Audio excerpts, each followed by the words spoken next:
So this is the final chapter in our tour around different types of landscapes and gardens that were added to the Historic England Register in 2020. And we're now basking in the private gardens area. It's not surprising that this is the most popular section. Last week, we heard about the great plantswoman Beth Chatto and the development of her own garden and nursery in Essex, and how her work has continued with her granddaughter and a team of talented horticulturalists, none afraid to experiment and make changes. This week, we will hear about John Brookes and his garden.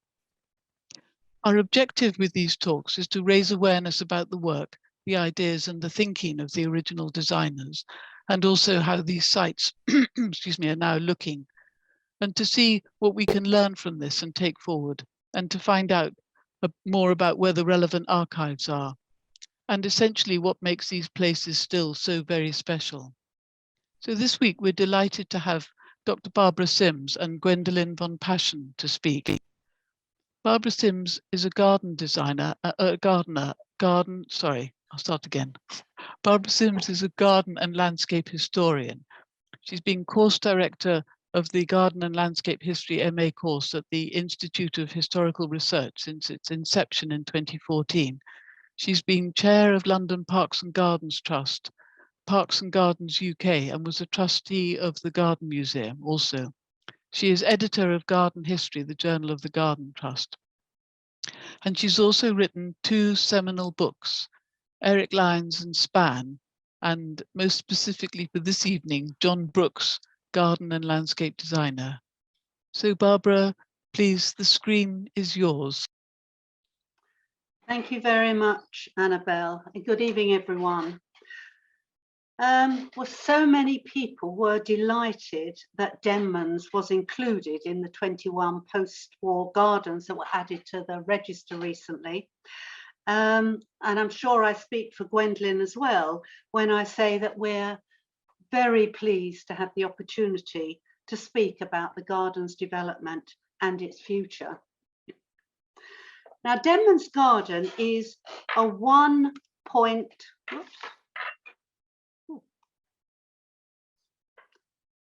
nothing's happening for my slides.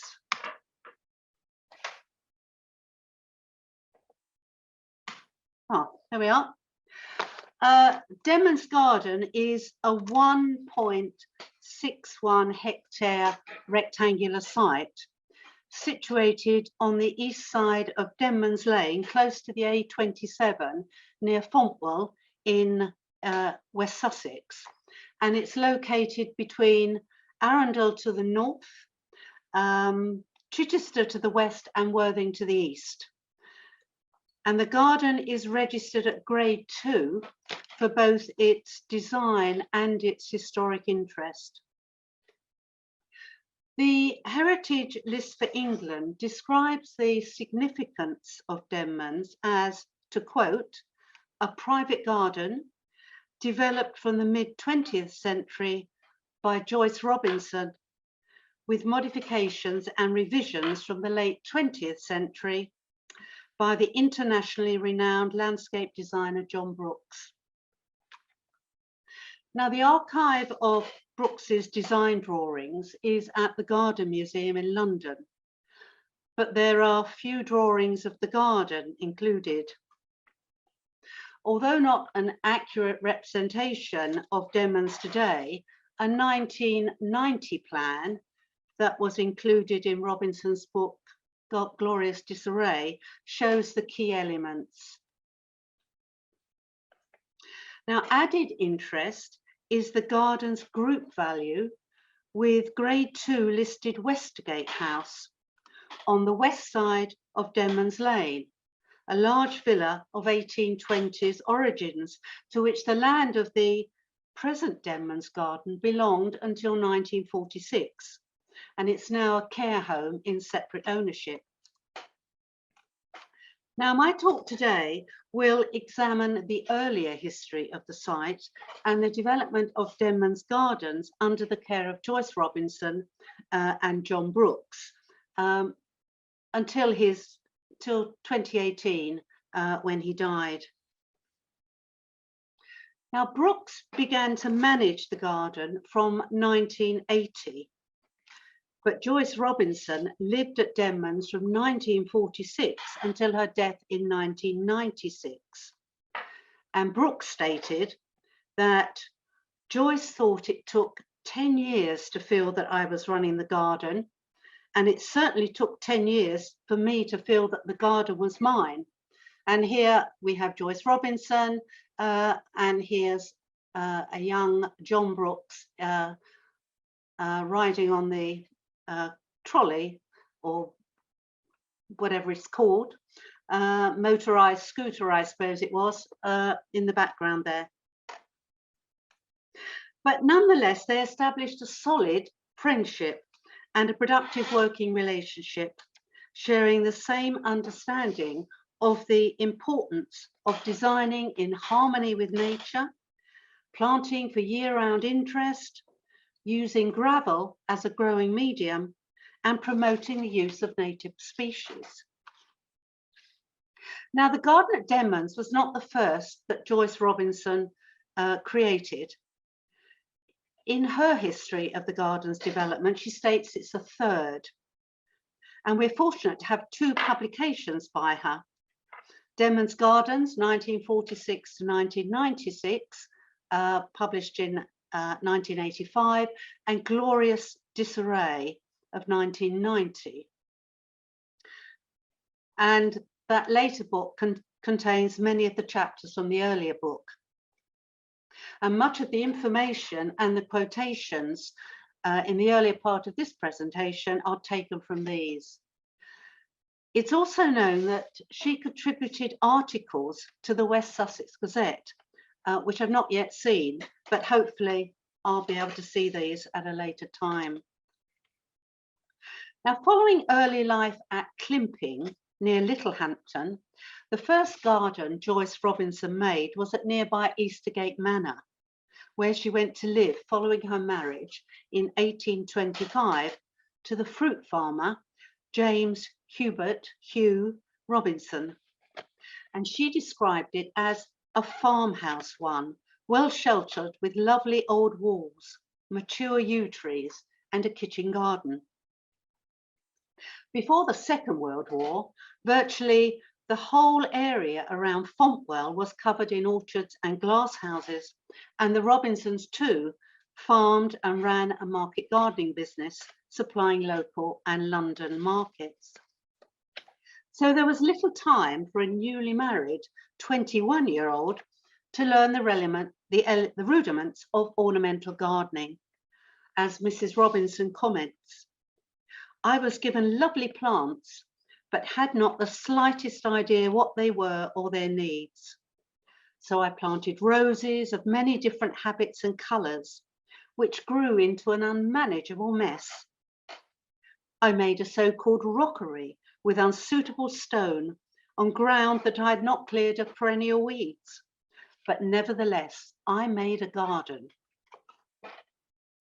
The second garden she made was at Northfield Farm in Fontwell, which she describes as a wartime garden of vegetables and fruit with poultry for eggs and meat, although with a little flower garden and lovely old apple trees.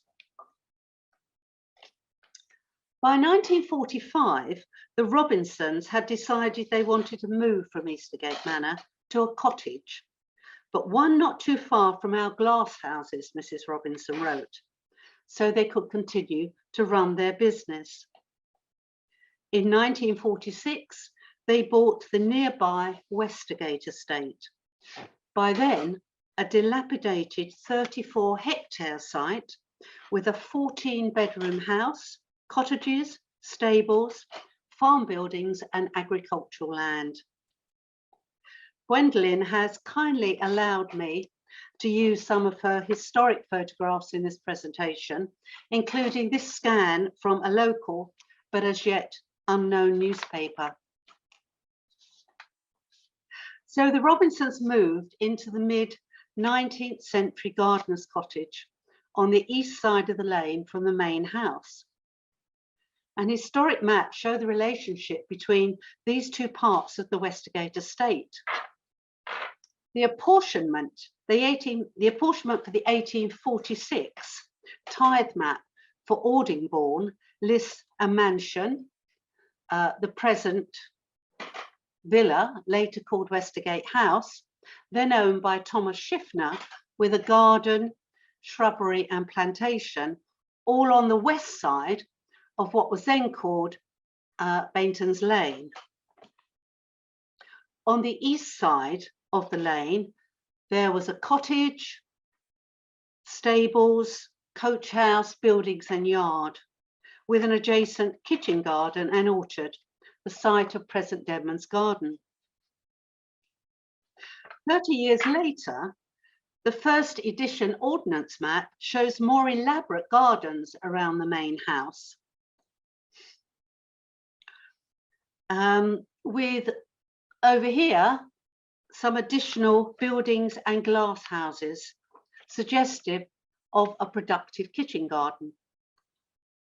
Examination of the 1897 OS map indicates that little changed before the estate was put up for sale in 1904.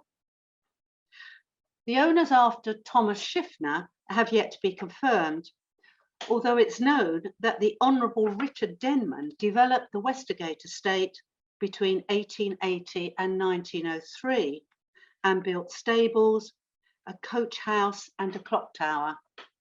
And these are probably the additional buildings shown on the 1912 map. The occupiers of Westergate House from its sale in 1904 have yet to be researched, but the house is thought to have been uninhabited immediately before the Second World War. The area was surveyed in 1939, but not published until 1947, by which time the house and gardens were neglected following requisition by the WRAF from nearby Tangmere Air Base. And this map also shows the Fontwell racecourse to the east of Denmans, which was constructed in 1924. From Mrs. Robinson's writings, we know that in 1946, the walled garden was a tangle of broken fruit cages. The walled garden is here. And the walls were covered with old trained fruit trees, pears, apricots and peaches. And it's hoped that further research will provide additional information on the kitchen garden and other land that became Denman's garden. The Robinsons sold the main house and land in 1948 to Farrs of Chichester for use as a furniture depository, retaining the property on the east side of the lane. And they continued to live in the gardener's cottage with its walled garden, greenhouses and farmland. They had named it Denmans, described by Mrs. Robinson as a wilderness of waist-high weeds. She recalled, "So there we were in this unexpected place with its atmosphere of an earlier age, its stables with a clock, a coach house, a lime walk in the park, and a cedar of Lebanon planted about 1800, a cricket pitch for the staff with a pavilion and a donkey-pulled roller to go with it." Well, the Robinsons continued their market garden business.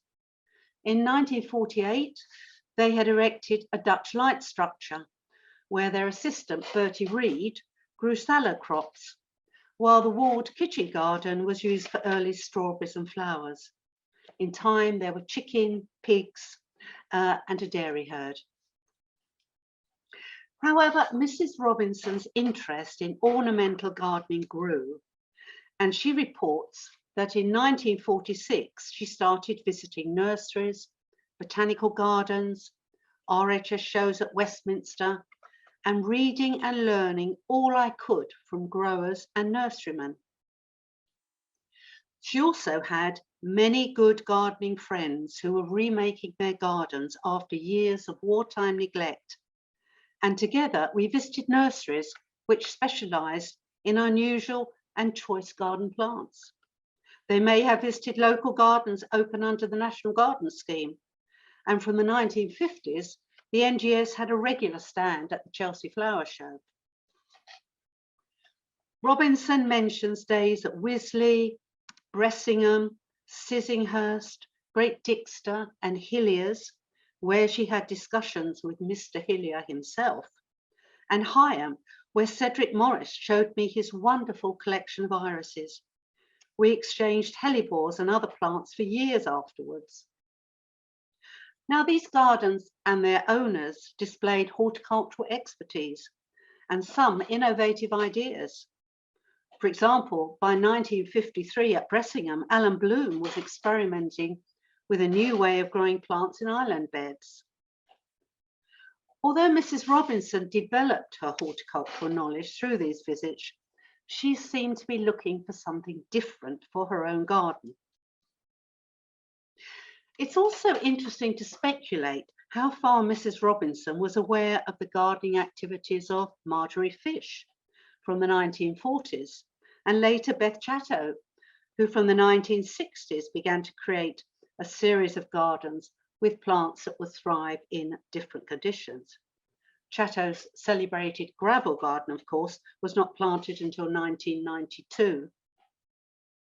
Well, like Robinson, Fish had no gardening experience when she started to make a garden, but she knew that she wanted an informal cottage garden using primarily native plants that self-seeded. Might Mrs. Robinson have come across Fish's first book, We Made a Garden, of 1956? So during this early post-war period then, from a novice gardener, Mrs. Robinson developed into a knowledgeable plantswoman with innovative ideas on plant associations and planting, to quote, in sympathy with the whole natural scene. Most importantly, she states, my thoughts on shape and texture were crystallized while walking and observing nature's way of using color and variations of height and distance, as in the Spanish Alps and the Ronda Mountains, among the pale, soft colors of the flowers and sky in the Greek islands, and the contrasting grandeur and harshness of the Scottish Highlands, even the quiet peace of my own Sussex Downs. Hugh Robinson sold his market garden business to his brother-in-law, Jack Langmead, in 1952, although continued growing crops on a small scale. He died in 1958, by which time his wife had begun to create a real garden at Denmans, a process that began in 1950 and continued for at least the next 30 years. So what did she achieve at Denmans in the years before John Brookes arrived? Well, over the years, trees, winter flowering shrubs and evergreens were planted as a backdrop to other plants to give shelter and helped form a microclimate. Architectural plants such as acanthus, Phormium tenax, giant thistles and verbascum were planted to provide what she called definite full stops between different colours and planting patterns. On holiday in Delos, Greece in 1969, Mrs. Robinson had been captivated by the rampant plants and climbers which grew freely over and through ancient urns and pillars, down deep wells and waterholes, covering steps and stairs to homes long forgotten, all in hot, dry, gravelly soil, and in many places just stones. This was the inspiration for the later creation of, in Mrs. Robinson's words, a gravel garden using water-worn gravel from the seabed with views down to the fields. She describes how she wanted to be able to walk dry shod among my plants, and also had been looking for another texture, another medium other than grass and paving. In part of the walled garden, Until 1970, still used for market garden crops, she started to experiment with gravel and a herb garden. Planting, she said, so closely next to other plants that they will give support as well as complement each other in colour and form.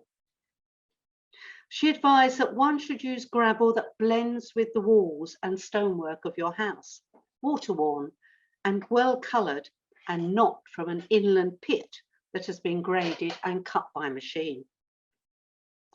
The remainder of the walled garden was devoted to developing a profusion of growing beauty, a world of plants, different plants, unusual plants for all aspects, and of many textures and habits. Well, by 1977, Mrs. Robinson had given up all market crops and, she said, slipped into gardening. She sold the cows, which freed up a paddock, and began to create 2 dry gravel stream beds and a waterhole wandering down a shallow slope with a large, flat, water-worn stone across the stream as a stepping stone to reinforce the illusion. And you can see it here as well on this image. She used sandstone and ironstone from the Rother Valley and gravel from the dredgers in Littlehampton. She recalls, the waterhole through which the stream flows is about 30 feet wide and circular. Around the perimeter, we threw up a low bank of soil to form a channel, which was left unplanted to emphasize the flow of water. Larger, rounded seabed stones were thrown up unevenly against the bank, and we planted only things that might be found growing in a dry stream bed. Grasses, iris, thistles, mint, willow and elder. Under the banks and in the gravel everywhere, I planted violets, water forget-me-nots, musk and lamiums.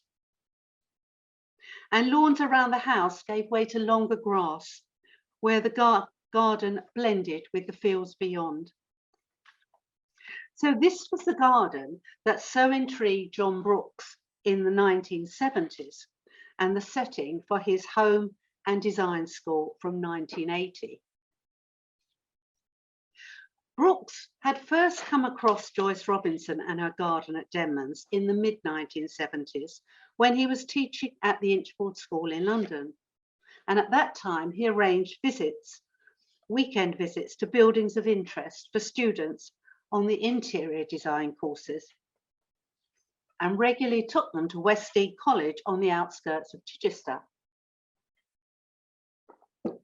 One weekend, noting that the garden at Denmans was open to the public under the NGS, he visited for the first time and was enthralled, recalling that it was rambly, different to anything I've seen. Apologies for this poor photograph, but I just thought it gave a nice impression of a rambly garden.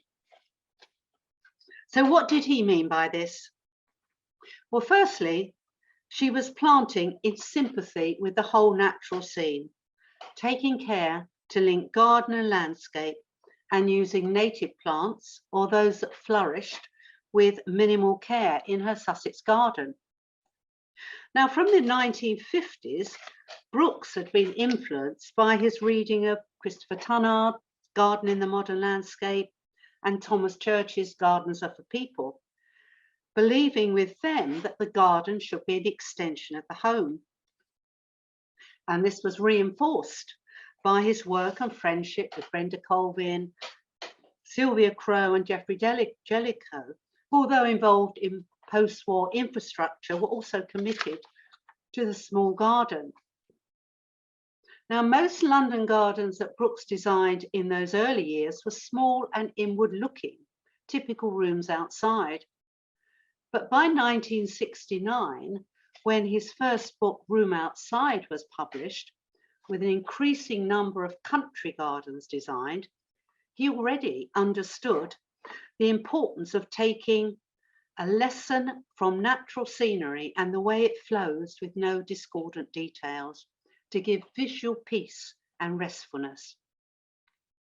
And he was to take up this theme later in print in A Place in the Country of 1984, The Country Garden in 1987, and Planting the Country Way, 1994. It was a guiding principle in his designs. He said, "It's out of the landscape that I find inspiration for the lines and shapes of the country gardens I create." The second feature that attracted Brookes at Denmans was the informal planting style, with self-seeding plants allowed to colonise naturally. Mrs. Robinson, Brookes said, had thought about ecology and low maintenance and had cultivated, in her own words, a glorious disarray. He later wrote, "Joyce had managed to group and contrast her planting in an extraordinary way. On the one hand, totally out of control in its exuberance, but on the other hand, structured to contain the exuberance. And this is, or was at the time, unique." Thirdly, Brookes had been experimenting with gravel in his garden designs and was interested to see what Robinson had achieved. In his early commissions, often London basement or courtyard spaces, Brookes used several standard features. And there again is another young John Brookes. Standard features including gravel, but in the form of white chippings, which you can see here and here. Excuse me. And they were to create light in dark areas. But he then started to experiment with planted gravel areas, new at the time, as shown in these two 1966 London gardens. Another early example is his postal design for Miss Lemon, which features Brookes's signature scaffolding and plants in gravel. And this was one of 500 postal designs for town and country gardens that he completed in the late 1960s. When in 1969, he moved from London to a thatched cottage in Oxfordshire, Brookes also designed the garden there to include a planted gravel area, you can see here, as well as a water feature, a pergola covered sitting area, and a small orchard in rough grass. His first Chelsea show garden for the Financial Times in 1971 was a town garden. But Brookes said there was no lawn. Instead, plants strayed into contrasting areas of gravel and paving, as if they had seeded themselves. So Brookes already had much in common with Robinson's planting ideas when he first visited her garden, although he comments, "She was a plantswoman and a collector of plants, while I liked arranging the plants and getting the shape right." Several years later, returning to England without clients or a teaching post after time in Iran and India, Brookes found that Mrs. Robinson's worsening arthritis meant she was unable to cope with her garden. And he agreed to take over its running for a trial period of 4 years while taking a lease of the derelict stables as a home and base for a design school. The architect, Jonathan Manser, restored the stables as the Clock House. Brookes later added his own room outside, you can see down here, and laid out a private garden, which included sculpture, 3 geese by Marion Smith, a figure of a boy, also by Marion Smith, an abstract flint sculpture by Ivan Hicks, and a pair of doves by Marie Gill. Brookes's iconic pergola and bright blue Adirondack chairs, shown in this 2006 image, sadly no longer remain. Between 1980 and 1984, Brookes gradually took over responsibility for the garden, with the still active but decreasing involvement of Mrs. Robinson and Bertie. His 1980 plan of the garden shows the layout when he arrived. In 1985, Mrs. Robinson retired to cultivate a garden around her cottage at Denmans, leaving the main garden, as she said, in the capable hands of John Brookes. Looking back, Brookes wrote, "I was convinced that Mrs. J.R.'s spontaneous plant combinations pointed the way of future gardening. By the early 1980s, there was an increasing concern and interest in the environment that I felt must be echoed in garden design, and Denmans embodied these qualities. Nevertheless," he continued, "change in a garden is inevitable." So what changes did he make and what did he achieve? Well, Brookes said that he just simplified the design of the garden, all the while learning a great deal from Mrs. J.R.'s plantings. He began to introduce additional plants native to the nearby South Downs. He introduced early spring bulbs into the areas of rough grass and elsewhere. He expanded the naturalistic plantings in gravel. He created a natural-looking pool to culminate Mrs. Robinson's dry gravel streams, now with the figure of a boy by Marion Smith. Although Brookes made very few plans of Denman's gardens, he did show the site of the pond and its layout. He also began to develop a more organic and cohesive overall design, including reshaping the grassed areas in the South Garden. In the 1990s, he began revising the layout of the plinth and brick wall garden, which provided a sheltered microclimate for a display of native and exotic plants with foliage and flower colour, set against a structure of clipped shrubs. It contains Brookes's iconic blue timber benches and giant terracotta urn. Mrs. Robinson's plan of the garden shows many of Brookes's changes since 1980. However, his more conceptual drawing of 1980 better encapsulates his vision of the garden. Brookes's experiments in the garden paralleled planting concepts used in his clients' designs and those he outlined in articles, lectures, and his books. He summed up his achievements at Denmans as follows. "When I first came here, I took over the garden slowly, getting used to Joyce and Bertie. The big trees were hers, the bones were in, and she had done the dry gravel stream. Mrs. Robinson was beginning to think ecologically very early on and wanted to use Mediterranean plants to create a glorious disarray. But her dry gravel stream didn't seem to go anywhere, so I put a pool in to finish the garden with a positive statement. I modified what she'd done.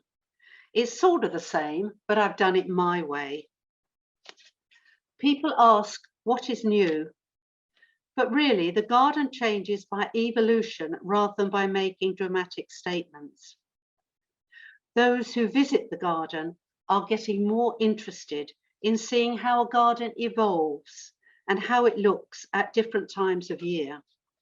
Denmans is ongoing." Thank you.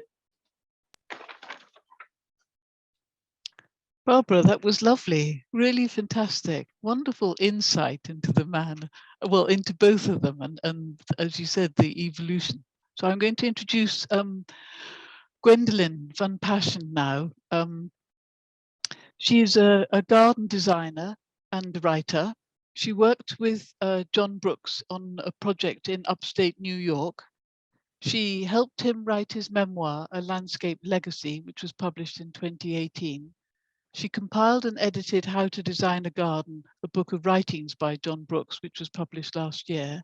She now owns and runs Denmans Gardens, plus the plant centre and retail space, and is chairman of the John Brookes Denmans Foundation, which she co-founded in 2017, and is dedicated to perpetuating not only John Brookes's design legacy, but also renovating and preserving Denman's garden.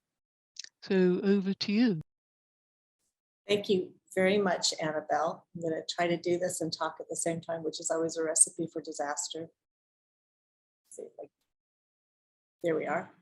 I didn't want Barbara to stop talking. I loved listening to that. That was really, really wonderful, and I enjoyed learning some things along with the rest of you. This talk is entitled Saving Denmans, and I'd like to explain why before I get much further along. When I came to visit John for a few days in October of 2015, he was in the middle of a long-running business dispute with his business partner. And I quickly got involved in helping him resolve that dispute with his friend and longtime colleague, Peter Gillespie, as well as getting involved in writing his memoir, A Landscape Legacy. It all got very unpleasant very quickly. The business partner even unilaterally closed the garden in March of 2017. John only learned about it when he got a copy of this Hort Week announcement in his email. The garden was very nearly lost. Had the business dispute not been resolved in John's favor, it might well be the site of a housing development or something worse. But to make a very long story short, all was resolved in November of 2017, and I ended up owning the garden.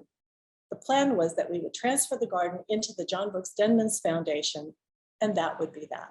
John would oversee the garden's future, and I would fade into the American sunset. But things changed rather dramatically when John died a few short months later. He died 4 years ago tomorrow. Although most of the garden looked all right, the property, including the buildings and greenhouses, was a mess. So John, with the help of our head gardener, Graham Best, began cutting overgrown shrubs and trees back, taking out what John didn't want. I went to the States for Christmas, and I was horrified when I returned a few weeks later to see the mountains of branches and other debris they'd piled up. It took 10 lorries to take away the debris away from the cottage and countless bonfires to burn the rest. It was shocking to see the amount of damage a frail 84-year-old man and a steadfast gardener can do when left unsupervised with a shed full of tools. But it was all in a good way. We have since reopened the garden. We'll even get to see a picture of it in a moment if I can figure out what I've done wrong. There we are. We reopened the garden in June of 2018. We've continued our renovation and our restoration work ever since, and consequently won gold in the South and Southeastern Bloom competition last summer. Denmans was also one of 6 finalists in the RHS Partner Garden Scheme 2021 competition. As an aside, Denmans was reinstated as a partner garden at the end of 2019, and just being reinstated reflects the amount of work that we have done. And we're very proud of this. Denmans is also registered as a grade 2 post-war garden, as Barbara said, thanks to probably many people who are listening to us talk today, including Barbara. A huge reason that we've been so successful, I think, is because the 3 of us who have been involved from the beginning, since before the business dispute was resolved, had worked closely with John. Peter Gillespie, who's a founding member of the foundation, as I am, worked at Denmans in the garden and as John's design associate for nearly 2 decades. Graham worked with John in the garden for several years before he died, and I worked with John as a design coordinator on a long-running project at upstate New York, and of course helped him to write Legacy and the anthology that Annabelle mentioned, How to Design a Garden. Our firsthand experiences with John have been essential in our work today. And I want to give you a sense of how we approach this work by describing to you a project that we've been working on for some time. And then I'll summarize how we will protect the garden's future. For the last couple of years, we've been working on a project to restore the gravel garden in front of Mrs. Robinson's cottage. Our objective is to restore the cottage gravel garden to its lines and plantings around to how it was sort of around 1983. So remember that date, because I will tell you why we picked it in a moment. As Barbara said, Mrs. Robinson was an incredibly creative gardener and an accomplished plantswoman. Barbara mentioned her work for the Sussex Garden Gazette or West Sussex Gazette and her relationship with Mr. Hillier himself, the Bloom family, and Sir Cedric Morris. She also provided plant material to at least one local nursery, Toynbee's. Robin White, who ran Blackthorn Nursery in New Hampshire, and the author Daphne's, A Practical Guide for Gardeners, told me that he'd been dispatched in 1960 as a young lad just out of school to collect root cuttings from Mrs. J.H.'s epic planting of Arundel in exchange for hardy cyclamen. She opened the garden through the National Garden Scheme in 1967, and in 1974 started her own nursery business called Denmans Plants. As Barbara said, she was a pioneer in gravel gardening, having created her first gravel garden in 1970. A morning on the island of Delos convinced her that gravel would be an interesting planting medium with which to experiment, and her first experiment was here in the walled garden. Encouraged, she went on to create a gravel garden in front of the cottage at around 1972. And that gravel area eventually swept from the conservatory on the east side of the cottage around the main lawn to the south and back up against the west side up to the northwest where the gate was to Denman's Lane. She combined it in places with brick and Yorkshire paving stone, and the gravel incorporated islands of plantings as well as lawn. In 1978, she had a bull-front conservatory added to the south side of the cottage overlooking this garden. In 1982, John designed a circular pool of water in front of the cottage, referencing that bow-front shape of the new conservatory, and revised the lines of the existing gravel garden to embrace it. We think that her plantings, which you saw in the previous photo, seem to have been retained and amplified, as you can see in these photos that were taken a year after that pond was built. After Mrs. J.H. died in 1996, John and his business partner bought the property from her family, and the business partner moved into the cottage. This is the same one with whom he had the dispute. By the time we took the garden over, the plantings to the south of the cottage were so overgrown it was hardly visible. And John wanted to move from Clock House to the cottage.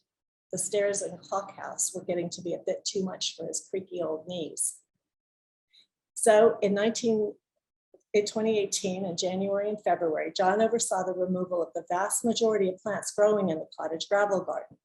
We had to have a man on a machine, John's longtime friend and good RHS judge, Steve Smith, for 3 weeks, not just to dig out the overgrown plants and the roots, but also to remove what seemed like a few tons of ground elder and other weeds. He also removed the river rocks that Mrs. J.H. had placed probably decades earlier. John also revised the layout of this area, bringing the lawn between the cottage and the pool. As the plants, including perennials, trees, shrubs, were removed on the west side of the cottage, so the side we're standing on, so to speak, the foundation of the old Victorian conservatory built by Lord Denman was revealed. Graham gradually removed a large amount of debris and nearly 2 feet of rubbish from this area, revealing the original paving and brick. And in the spring of 2019, we relayed those as they had shifted, in part because the roots of a large dermis had grown up through them and into the soil and rubbish above. When John died, the project was far from finished, however, and we had no indication of what he intended to do next. So we were left with rather a large gaping hole in the middle of the garden. We reseeded the lawn and planted the rest with perennials, roses and shrubs, but not before driving metal spikes in along the edge of the old border of the gravel garden in case we decided to restore it. Misbehaving. Our guiding principle from the start has always been to do nothing that is irreversible. The plants that we installed were easily removed, having served as placeholders until we decided what to do. Ultimately, though our planting was pretty enough, we really wanted to restore that original gravel garden.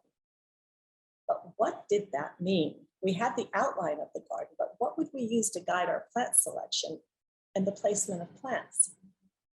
Over the last 4 years, we've been given a variety of historical photos by Mrs. Robinson's family and others that have helped us to understand the evolution of this space.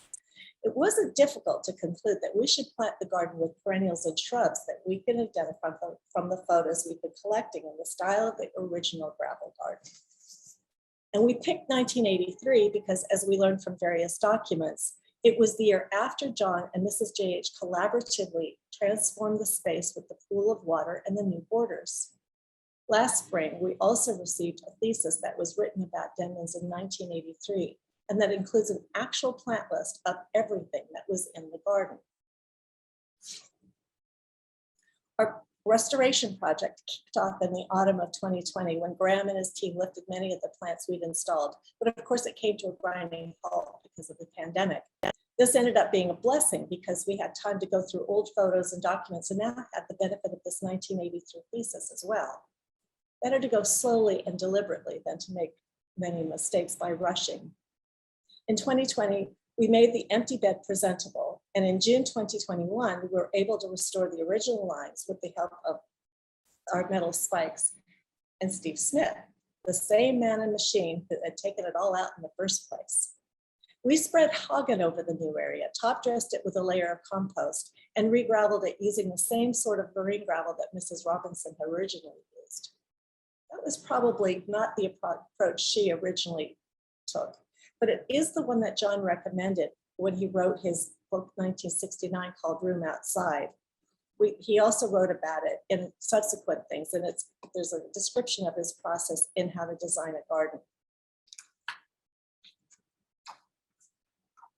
Unfortunately, the rocks that John had taken out are now had Steve lift and take out are now at the top of one of the riverbeds and are impossible to lift and move back without doing a significant amount of damage to the garden.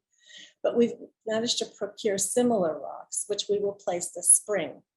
We've temporarily placed them where persistent yuccas have popped up in spite of having been mown over for about 4 years. But again, what are we going to use to help us figure out where those original rocks were and what the plantings around them were? Because there still is no planting plan or other plan in the archives from which we can proceed.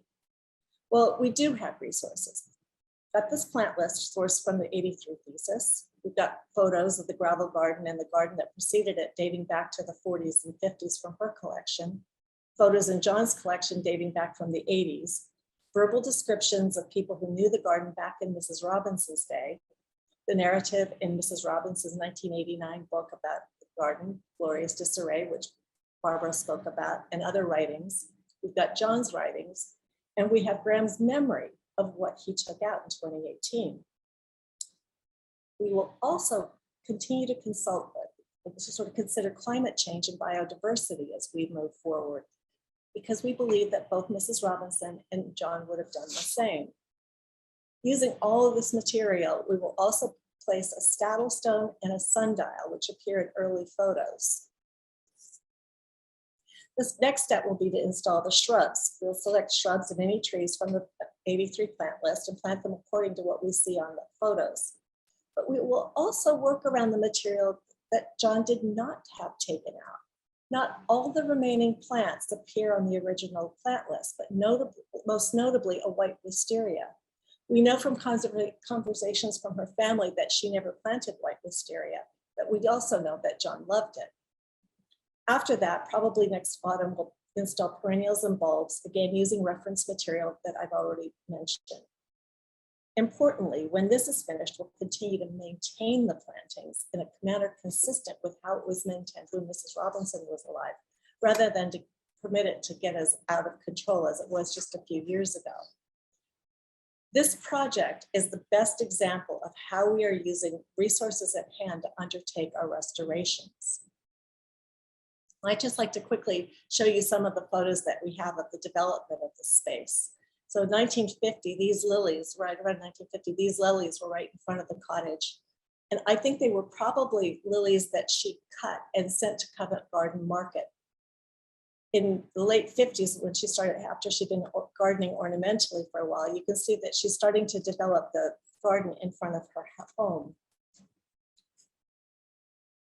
By the mid-60s, she's developed it further. In the mid-70s, you can see the beginnings, or sort of actually kind of a mature version of what was probably the gravel garden.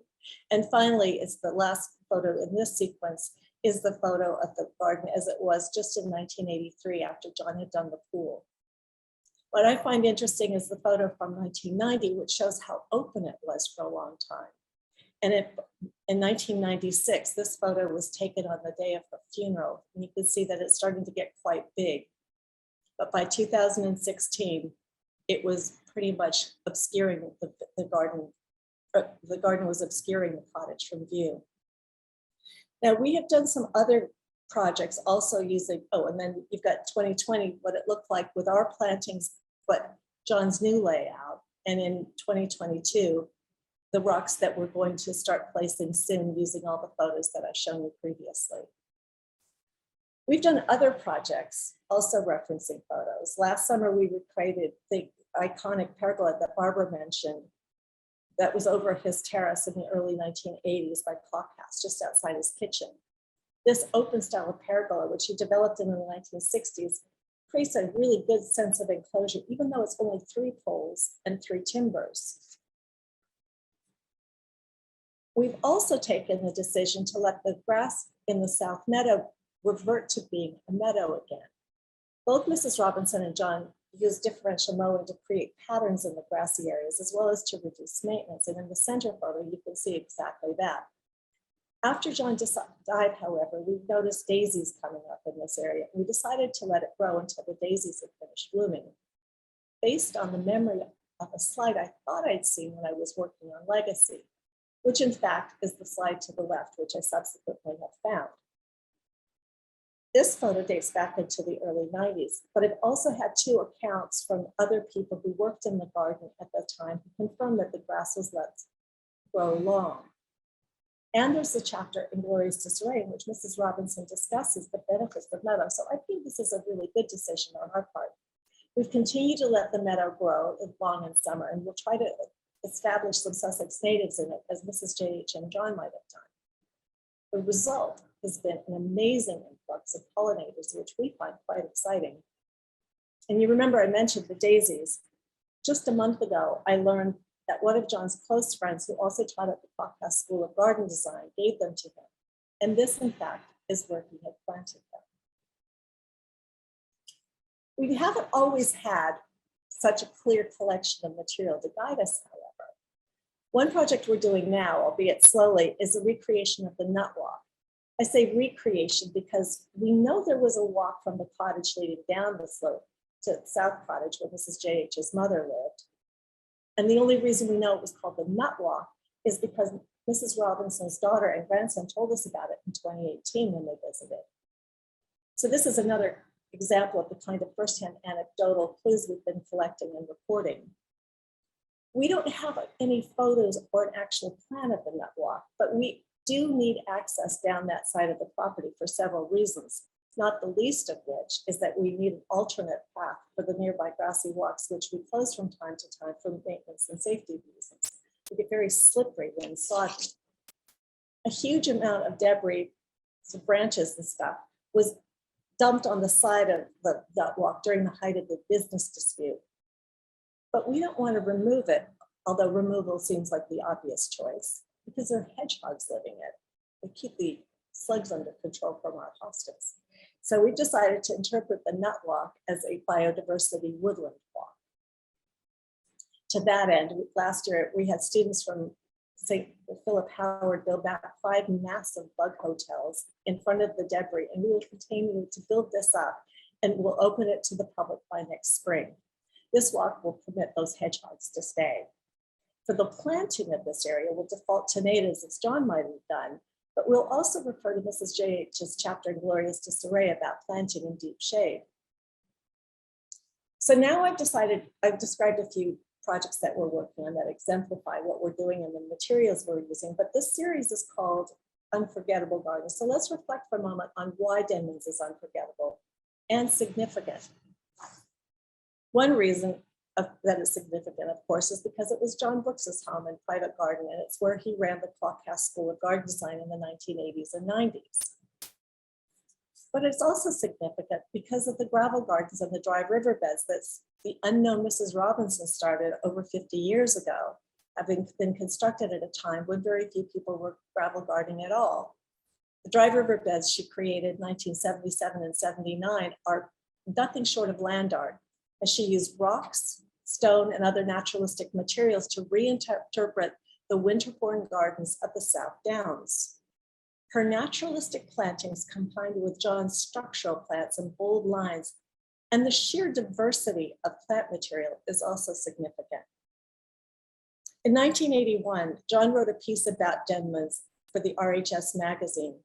He said, "To my own detriment, considering myself both a garden and landscape designer, as well as some sort of plantsman, the two, strange as it may seem, do not always go together. I find that there are few modestly sized gardens in England open to the public, which give me any sort of buzz on both scores, but Denmans has continued to do so since I first came here." John's first visit was in 1973. John used to say that there are plants people and there are designers, and that rarely is anyone both. He called this the Great Divide. At Denmans, he, of course, was the designer, and Mrs. Robinson very much the plantswoman. He regarded her in the same vein as Marjorie Fish and Beth Chatto, as he says in the introduction he wrote for Glorious Disarray. What makes Denmans unforgettable and significant is simply that it is the creative work of one of the world's great landscape designers and an unknown but brilliant horticulturist and plantswoman, both of whom lived here. It's not that they worked here together to design and create it. She started it. They worked somewhat collaboratively for a time, and he continued it after she died. It is rich in horticultural diversity and strong in its structure and layout. So where do we go from here? Our long-term objective is to restore Denmans and to tell its story, to celebrate and promote the legacies of the two phenomenal people who created it, and to ensure their future. Simply stated, our legacy will be the preservation of Denmans and the legacies of Joyce Robinson and John Brookes. We still have a lot of physical work to do, but what's really important is to start thinking about how to create a roadmap for those who follow us. We can't keep Denmans in aspect, but we must establish what must not change, like the layout of the garden, the riverbeds and similar features, and its tranquility and intimacy. We must record the garden's history and its ethos to help establish guidelines for those who follow us. To this end, we are now also focused on planning for the future when the garden has been transferred to the foundation and is managed by people who didn't know John and won't have had the benefit of firsthand accounts about Mrs. Robinson's time.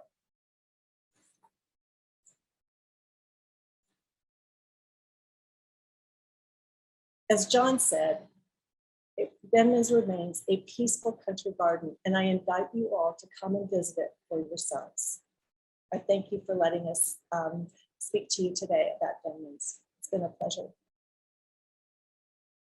Gwendolyn, thank you so much indeed for that fantastic insight.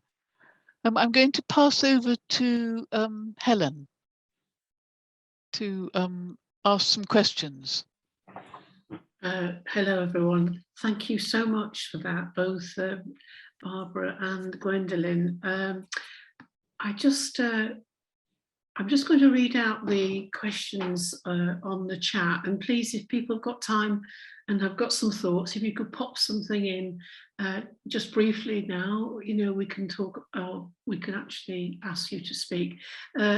Denman Cum, the actual name, Ed's asking, could anybody give us some insight into that? This is the name Denmans? Denman Cum, it's saying, someone's asking. Denman Cum. Have you got the chat up, Barbara? If you could click on the chat. I think that says, where does the name Denmans come from? Oh, sorry, that's me not picking up. And somebody has answered it later. Yes, it's named after Richard Denman, that's it. who owned it at the end of the 19th century. Right, thank you. You see, you need people like Barbara for sense. Right, okay. I found it interesting linking Joyce Robinson and Beth Chatto, you know, the fact that they had market gardens, their skill and their absolute interest in plant material and designing with plants, and the idea of the gravel gardens. And I just wondered how much Joyce and Beth Chatto maybe knew each other. I can't answer that. Joyce Robinson didn't mention Beth Chatto in her books, but I don't know whether Gwendolyn has any knowledge, perhaps from discussing it with her relatives, existing relatives. We know that John came here for the first time in 1973, and I believe he met Beth Chatto in 1976. Where I think that was her first Chelsea. He was quite taken by her stand, how she combined plants, which is something that interested him tremendously. And of course, which he was interested in here when he came to visit for the first time. He and Beth Chatto subsequently became good friends and actually traveled together. I think they took one long 3-week trip to Australia with Christo from Great Dixter and Jim Van Sweden. So they must have talked about it. The family has mentioned that they thought that Beth Chatto came here for a visit in maybe the 70s or 80s, but I don't have any firsthand knowledge of that. It's maybe they did live more parallel lives than actually even knowing each other, but there's so many things in common which you know, ties that story with Marguerite Fish and all the people post-war that weren't necessarily in quotes, professionally trained and were so interested in horticulture and planting design from a completely individual aspiration, really, to know more and to work with plants. And I think it's a really interesting period, isn't it, straight after the war? But of course, there were very few programs for women, as I understand it, to study horticulture. So, but she had the benefit also of her husband's business. As she said, growing was her life. So she started learning as a child about gardening. Lovely, thank you. We've got another, I've got, I think Ed's question might be better just at this point. Could you tell us a bit more about your work with John Brookes in New York State? Oh, that was actually fabulous. I took 2 of his master classes in the early 1970s or 1990s. Those decades begin to run into one another. When I had changed careers, I had been in politics and decided to do something entirely different, and brought him on a project that was quite large. We worked on it for probably 8 or 10 years. It was 400 acres, and we did unbelievable formal gardens, informal gardens, woodland walks. We worked with Anthony Archer Wills, who built the pond in 1984 with John at Denmans. They were great friends. Anthony had met Mrs. Robinson in the 60s. He had a nursery down the road. And so it was just incredibly fun and beautiful project. You can look at pictures of it in Landscape Legacy, also in How to Design a Garden. I think I slipped a few in there. Lovely, thank you, Gwendolyn. I think one of the things that was came out of your description of how you tackled being in the garden certainly from 2018, how important was it the time that John Brookes had with the help when you weren't there, and he actually established some of the sight lines within the gardens and the massive pruning and digging out of the excess material? It was a really important. It's really important because Graham really understands what those sight lines were and their importance. I remember one of the very first things he came up to me and asked about was just south of the cottage. He came up and said, "Gwendolyn, I want to show you something." So we walked over to this area, and he said, "I think this viburnum needs to come down." I think we were both feeling very brave. I said, "Yes, I think you're right." And down it went. And all of a sudden you started to get it. And Barbara's probably seen this develop since 2018. Of course, John was very close to her, and she saw it when it was in terrible shape. But now you can go through the garden, and people who come to visit that have been recurrently say the garden really breathes again, because you do get these new views, but really they're not new views. I think they were the views that were always intended to be there. Mm. Thank you. And on that point about the work that you're doing now, how are you recording what you're doing and what your objectives are? Are you drawing? Are you providing drawings and schedules? Drawings would be a disaster, since I never did get the art of drawing well. But I've got tons of photos.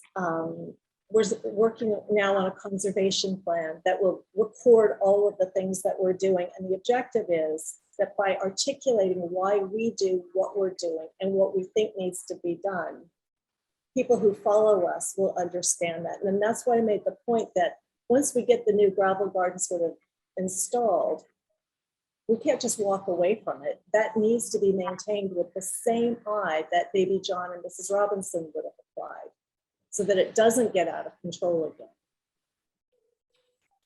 I find that as a designer really difficult, and I almost want to see. I almost want to see two-dimensional. It could be a moving, diagrammatic, moving drawing. But I almost need to be able to see that in a way to understand the evolution of the garden. Well, we will have someone.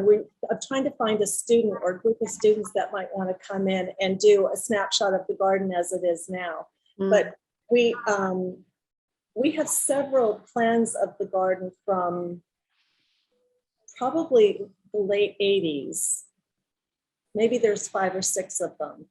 And so you can track that evolution. And I think we need a snapshot now. And one of the reasons I think that's very important is that if we change nothing, if everything else were obliterated, the one thing that has to stay completely coherent are the lines of the garden, all these beautiful curves that John laid out, because it's from there that the planting makes sense. And you could just go back and recreate a planting scheme that worked with those lines. You lose the lines, then it's over. Mm. What you actually said, Gwendolyn, about actually placing steel rods in the ground when you actually cleared, so you'd actually got a record of what was there in the interim, the original, and while you have this interim state, that you've got the original line. And that seems to be a really very, well, surefire way of achieving what you're talking about achieving John Brookes' line. And you can see that in the photographs of the period. And that's what gets back to Graham's experience with them, because the lines that we took out, there was one sort of funny jog. And when I asked Graham why we didn't put that back in, he said the reason he didn't put it back in was because he knew John hated that.